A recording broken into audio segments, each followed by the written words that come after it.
Hello everybody, and welcome to July 16th release notes. This is a short patch, but it has some important changes to competitive play. It's not really a character balance patch per se, but these changes will affect the World vs. World play and some of the PvP tournaments. But before we get into the competitive play changes, I want to go over some of the general changes. The first general change is to the AFK timer in open world maps. I don't know how long it was before, but they decreased the timer to 5 minutes before sending players to the character screen. I'm not really sure why they needed this change, but it might have something to do with the AFK farmers, but like I said, I don't know. And other than the AFK timers, they removed some rocks that was blocking the progress for token collector achievement in Amber Bay. And I guess, yeah, these two, 31 and 19, are the ones that were blocked by rocks, and they fixed the issue for the token collector achievement. And now I'm gonna move on to item changes. And now the item changes. They fixed issues with stealth interaction for the legendary armors. And they updated the Communal boost bonfires. So Communal boost bonfires update include mostly some quality of life changes, but I use the Communal boost bonfire in Wintersay mostly because of the karma buff that it gives, and maybe in other seasonal events like Lunar New Year's for Magic Fight. And we have to wait for our previous buff to expire before we will be able to interact with Bonfire to get a new stack for the Communal boost buff. But they changed the interaction so that we can now refresh our boost if we interact with the Bonfire multiple times.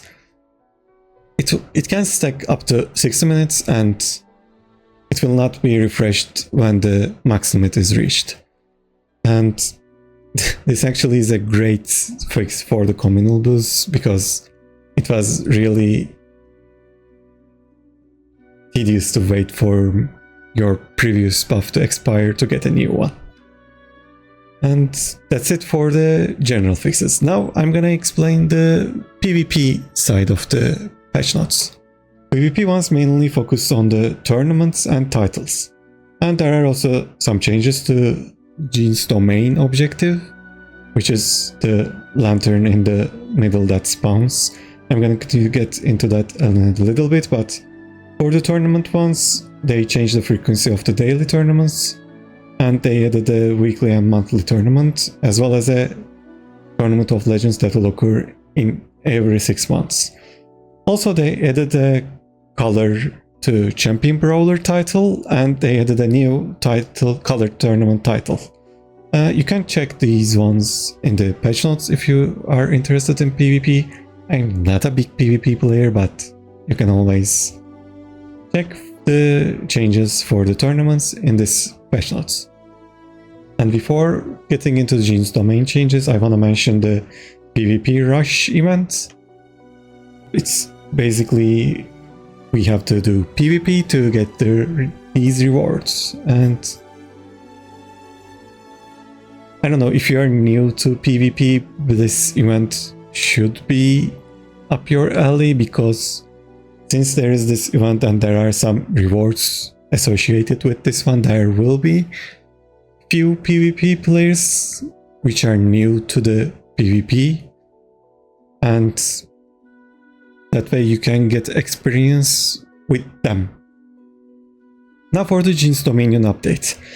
Djinn's Dominion has a lamp objective which spawns in several time intervals, and you used to be in the capture area to get this objective for your entire team, but now it's became a channel objective where you have to actually be present to get the special action skill.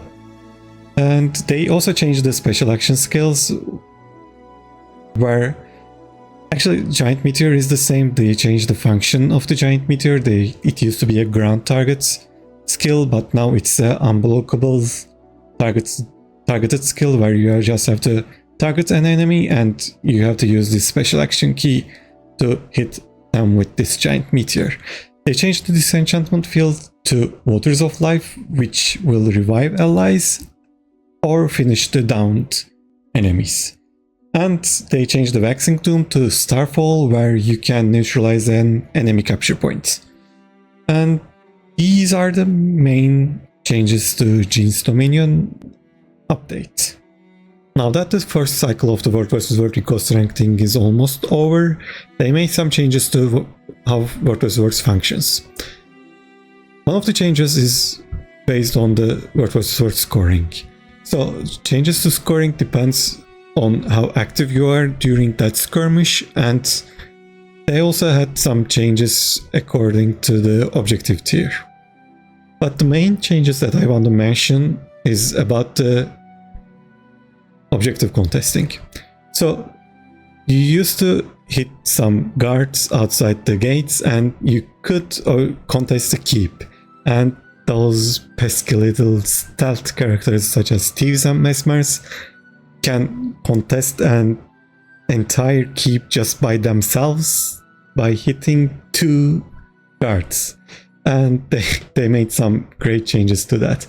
So you can now only contest objectives if you are actually hitting the keep lord itself, or if you get the gate or wall down to 98% health. I don't know how this will affect the roamers, but it will definitely make the Zergs easier to concentrate on other objectives while not worrying about their own objectives. And there are also some changes to emergency waypoints. So in Keeps and Stone Mist Castle, the emergency waypoints actually have 3 waypoints now.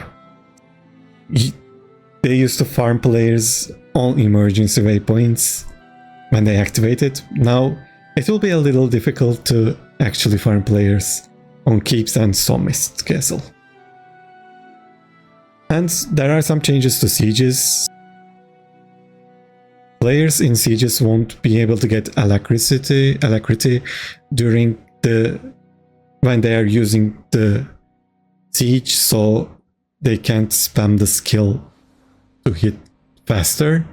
And for the siege golems, they will not get any other boon other than the swiftness. These changes will make it difficult to actually get the objectives, but it will make more fun so that the huge Zergs can't rush to Keeps or Stone Mist Castle. And also they changed the Flame Ram health. They decreased the Flame Ram's health, and Ironhide will be also applied to Flame Rams. So this actually changed only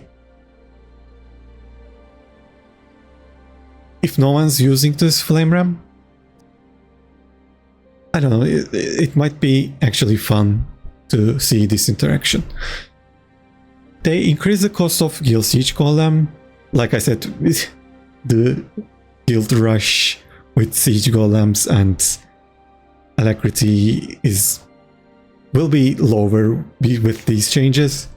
But they also decrease the supply requirements for arrow charts and trebuchets. So trebuchet is for the attacking part and the arrow chart is for the defense part. So if you have actually all your buffs, you can build an arrow chart, not a superior one, but a normal one by yourself with 25 supplies. Like I said, these changes are new, they are actually huge, and they might affect the World vs. World Zerg and Roam systems a lot, depending on how players actually utilize these changes. They also added some new rewards, and they added new seeds for the herb synthesizers. And with the World vs. World changes, I guess this is it for the July 16th patch notes. Thank you for watching. Hope you found this helpful, and please like and follow this video. Have a nice day.